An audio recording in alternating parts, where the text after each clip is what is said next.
Hello నమస్తే, నేను journalist YNR. ఆంధ్రప్రదేశ్లో రాజకీయ పరిణామాలను గమనించినప్పుడు కొన్ని ఇంట్రెస్టింగ్ డెవలప్మెంట్స్ కనపడుతున్నాయి, కొన్ని ఇంట్రెస్టింగ్ ఫ్యాక్ట్స్ కనపడుతున్నాయి. ఏంటి ఆ ఫ్యాక్ట్ అంటే, ఆంధ్రప్రదేశ్లో ప్రస్తుత అధికార పార్టీ తెలుగుదేశం వైఎస్ఆర్ కాంగ్రెస్ పార్టీ బాటలో నడుస్తున్నట్టు కనపడుతోంది. ప్రస్తుతం ఆంధ్రప్రదేశ్ రాష్ట్రంలో అపోజిషన్ పార్టీగా ఉన్న వైఎస్ఆర్ కాంగ్రెస్ పార్టీ తెలుగుదేశం పార్టీ బాటలోకి వెళ్తున్నట్టు కనపడుతోంది. ఏంటి ఈ రెండు పార్టీలు? ఆ బాటలోకి, ఆ పార్టీ బాటలోకి ఈ పార్టీ బాటలోకి ఆ పార్టీ ఎలా వెళ్ళాయి ఏంటి చూద్దాం ఒకసారి. ఈరోజు పొదిలికి వెళ్ళారు మాజీ సీఎం జగన్మోహన్ రెడ్డి. అక్కడ పొగాకు రైతులకు సంబంధించిన కష్టాలను తెలుసుకోవడం కోసం వెళ్ళారు. పొగాకు రైతులు కొంతమంది ఆత్మహత్యలు చేసుకునే పరిస్థితి వచ్చింది. పొగాకు గిట్టుబాటు ధర లేదు కాబట్టి వాళ్ళని కలవడానికైనా అక్కడికి వెళ్ళారు. ఈ సందర్భంగా కొంతమంది తెలుగుదేశం పార్టీకి సంబంధించిన నాయకులు, కార్యకర్తలు అక్కడ పోగయ్యారు. జగన్ గో బ్యాక్ అంటూ నినాదాలు చేస్తూ నల్ల బెలూన్లతో అక్కడ రెడీ అయిపోయారు. అంతేకాదు, గతంలో ఆయన తెనాలి పర్యటనకి వెళ్ళిన సందర్భంగా కూడా అక్కడ కొంతమంది తెలుగుదేశం పార్టీకి సంబంధించిన కార్యకర్తలు జగన్మోహన్ రెడ్డికి వ్యతిరేకంగా నినాదాలు చేయడం చూసాం, అక్కడ గ్యాదర్ కావడం చూసాం. సో ఈ పరిణామాలు చూసినప్పుడు, ఈ రెండు చోట్ల జరిగిన విజువల్స్ చూసినప్పుడు, అధికారంలో వైసీపీ ఉన్నప్పుడు జరిగింది కూడా ఇదే. వైఎస్ఆర్ కాంగ్రెస్ పార్టీ అధికారంలో ఉన్నప్పుడు చంద్రబాబు నాయుడు గారు రాష్ట్రంలో పర్యటనలు చేస్తున్నప్పుడు ఆయన పర్యటనల దగ్గర వైసీపీకి సంబంధించిన నాయకుల నిరసనలు చూసాం. అందరికీ బాగా గుర్తున్న నిరసన, రాజధాని ప్రాంతంలో చంద్రబాబు పర్యటన సందర్భంగా కొంతమంది ఆయన వాహనం పైన రాళ్ళు వేసే ప్రయత్నం, చెప్పులు వేసే ప్రయత్నం, అక్కడ నల్ల బెలూన్లు ఎగరేయడం లాంటివి చూసాం. సో ఒక అపోజిషన్ పార్టీకి సంబంధించిన నాయకుడు ప్రజల్లోకి వెళ్ళినప్పుడు అధికార పార్టీకి సంబంధించిన వాళ్ళు ప్రొవోక్ చేస్తూ అక్కడ కొంతమంది జనాలను పోగు చేసి అక్కడ ఒక లా అండ్ ఆర్డర్ సిచ్యువేషన్ని క్రియేట్ చేసే పరిస్థితి చూసాం గతంలో. సో ఆ సందర్భంగా అధికార పార్టీ, ప్రతిపక్ష పార్టీలు విమర్శలు, ప్రతి విమర్శలు చూసాం.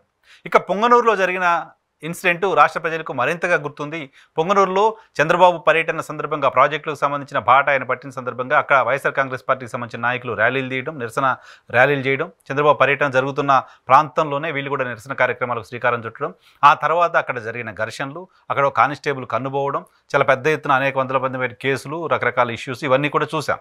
అధికారంలో ఉన్న పార్టీ ప్రతిపక్ష పార్టీకి సంబంధించిన నాయకుడు అక్కడికి వెళ్తున్న సందర్భంగా అక్కడేమి ఇష్యూస్ లేకుండా చూసుకోవాలి తప్ప అధికార పార్టీ వైపు నుంచి అక్కడ ఒక టెన్షన్ని క్రియేట్ చేసే ప్రయత్నం చేస్తున్నాయి, పొలిటికల్ మోటోతో, పొలిటికల్ రీజన్స్తో. సో ఇది గతంలో జరిగింది. గతంలో అలా జరుగుతున్న సందర్భంగా తెలుగుదేశం పార్టీ ఇదేంటిది, ఇలా ఎలా చేస్తారు, ప్రజాస్వామ్యంలో మేము ప్రజల దగ్గరికి వెళ్ళే అవకాశం లేకుండా చేస్తారు. ఇంకా కొన్ని ఎగ్జాంపుల్స్ కూడా చెప్పాలి, చాలా ఎగ్జాంపుల్స్ ఉన్నాయి వైసీపీ అప్పుడు చేసినవి. రాజమండ్రిలో ఆపే ప్రయత్నం చేశారు. సో డ్రైవర్ సుబ్రహ్మణ్యం హత్య జరిగిన సందర్భంగా అక్కడికి చంద్రబాబు వెళ్తున్న సందర్భంగా ఆపే ప్రయత్నం చేశారు. విశాఖపట్నంలో ఆయన ఎయిర్పోర్ట్లోనే ఆపే ప్రయత్నం చేశారు. తిరుపతిలో ఆయన ఎయిర్పోర్ట్లోనే ఆపే ప్రయత్నం చేశారు. సో ఆ సందర్భంగా వైసీపీకి సంబంధించిన నాయకులు నిరసనలో ఇవి చూసాం. వీటన్నిటికంటే ఎర్రగొండపాలెం ప్రాంతంలో చంద్రబాబు పర్యటన అక్కడ ఉన్న సందర్భంగా అప్పుడు మంత్రిగా ఉన్న ఆదిమూలం సురేష్ షెట్టిప్పి మరీ అక్కడ నిరసనలు తెలపడం కూడా చూసాం. సో కౌంటర్ ర్యాలీలు, కౌంటర్గా నిరసనలు అప్పుడు చూసాం. తెలుగుదేశం పార్టీ గతంలో ఎప్పుడు లేని స్థాయిలో ఇప్పుడు అధికారంలోకి వచ్చిన తర్వాత ఆ కార్యక్రమాన్ని శ్రీకారం చుట్టింది. జగన్మోహన్ రెడ్డి ఎక్కడికి వెళ్తే అక్కడ కొంతమందిని పోగేసి ఓ నిరసన చేశాం అనే ఒక ఇంప్రెషన్ ఇచ్చి ఆయన పోయిన ఇష్యూని డైవర్ట్ చేసే ప్రయత్నం తెలుగుదేశం పార్టీ చేస్తూ వస్తుంది.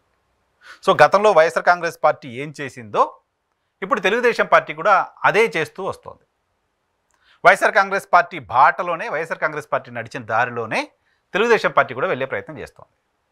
ఇక్కడ తెలుగుదేశం పార్టీకి ఒక కాషన్ ఏంటి అంటే, వైఎస్ఆర్ కాంగ్రెస్ పార్టీ బాటలోనే మేము వెళ్ళి ప్రతిపక్ష నాయకులకు అడ్డంకులు కల్పిస్తామనుకుంటే వైఎస్ఆర్ కాంగ్రెస్ పార్టీకి ఆ తర్వాత ఏ స్థానం అయితే ప్రజలు ఇచ్చారో డెఫినెట్గా మీకు కూడా అదే స్థానం ఇస్తారు, జాగ్రత్తగా ఉండండి.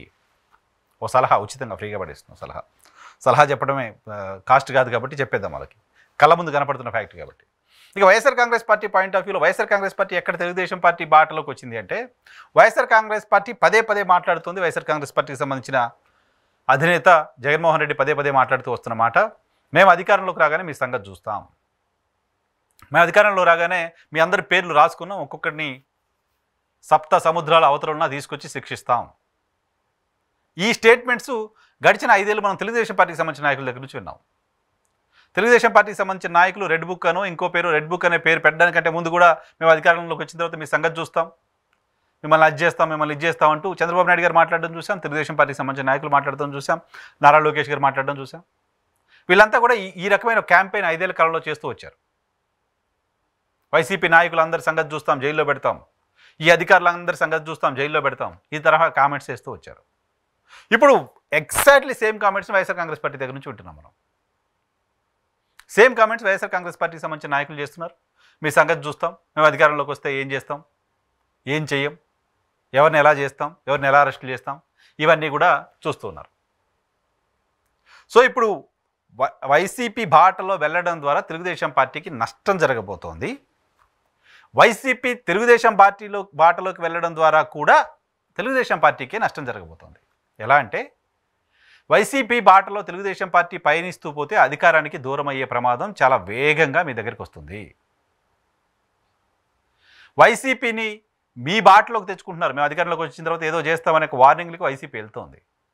సో రేపు పొద్దున మీరు అధికారం కోల్పోతే ఇప్పుడు మీరు చేస్తున్న దాడులో, మీరు చేస్తున్న పెడుతున్న కేసులో, మీరు చేస్తున్న హెరాస్మెంట్లో ఇంతకంటే ఎక్కువగా ఉంటాయి.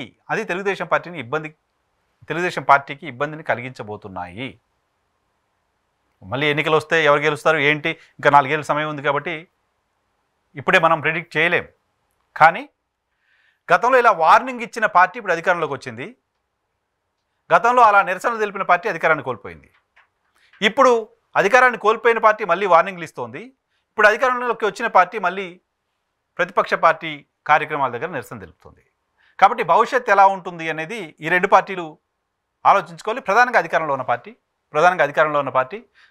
ఉన్న పార్టీ వీటిని బేరీజ్ వేసుకోకపోతే, వైసీపీ దారిలోనే వెళ్తే నష్టం వాళ్ళకి ఎక్కువ జరుగుతుంది. ఎందుకంటే వైసీపీ కొత్తగా పోయేది ఏం లేదు, ఆల్రెడీ అధికారం కోల్పోయి ఉన్నారు. మీరు అధికారంలో ఉన్నారు. మీరు అధికారంలో ఉండి కూడా తేడా చూపించకపోతే, అలాగే మేము వెళ్తామంటే అటువంటి రిజల్టే మీకు వస్తుంది అనే ఆలోచన ఖచ్చితంగా ఉండాలి. అలా ఆలోచన లేకపోతే ఏం జరుగుతుందో చూద్దాం 2029లో. కానీ ఈ 2 పార్టీలు బాట మార్చుకోవడం, వాళ్ళ దారిలోకి వీళ్ళ దారిలోకి వాళ్ళు రావడం అనేది రాజకీయంగా ఆసక్తిని కలిగిస్తూ ఉంది.